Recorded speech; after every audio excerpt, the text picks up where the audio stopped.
Chapter 2. Blondie galloped to the garden. She knew exactly how to be helpful.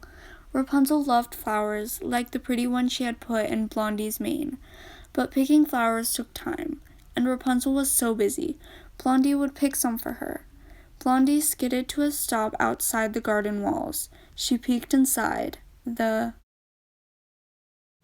garden was one of the most beautiful places at the palace.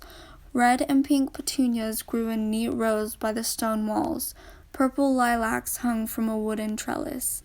Wild daisies lined the path. In the center was a pool with a white marble fountain.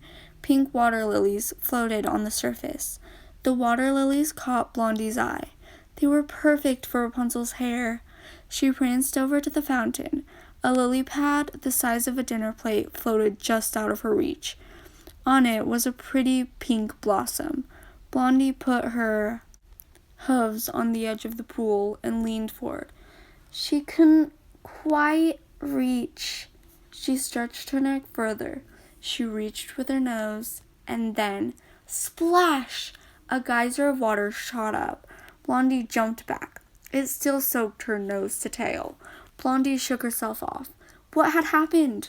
A large green toad sat laughing at the edge of the pool. He must have splashed her when he jumped into the water right in front of her. Blondie laughed too.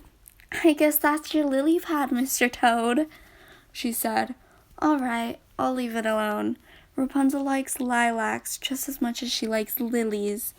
Blondie trotted over to the lilac bush. Now that she thought about it, lilacs were better anyway.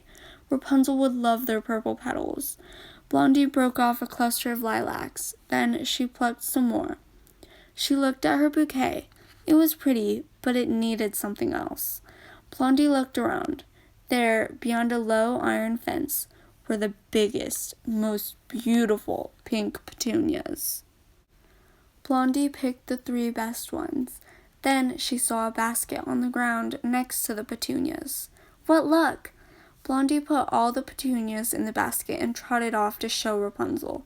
The princess would love how helpful Blondie was. She'd forget all about needing a new pet.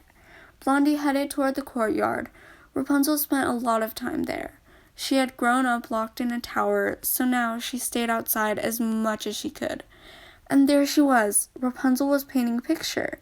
Pascal, the chameleon, was with her. He had been Rapunzel's friend for a long, long time. Blondie pranced over to Rapunzel. She laid the basket at Rapunzel's feet. She tossed her mane. What's this? Rapunzel asked. Blondie, did you bring me flowers?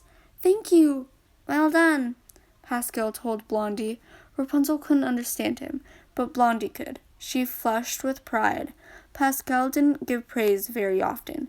These are lovely, Rapunzel said. She pulled out one flower after another.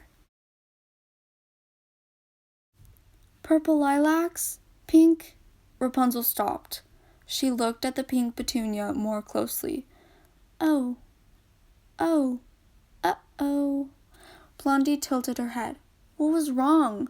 Rapunzel gulped. Blondie, you and I might be in trouble.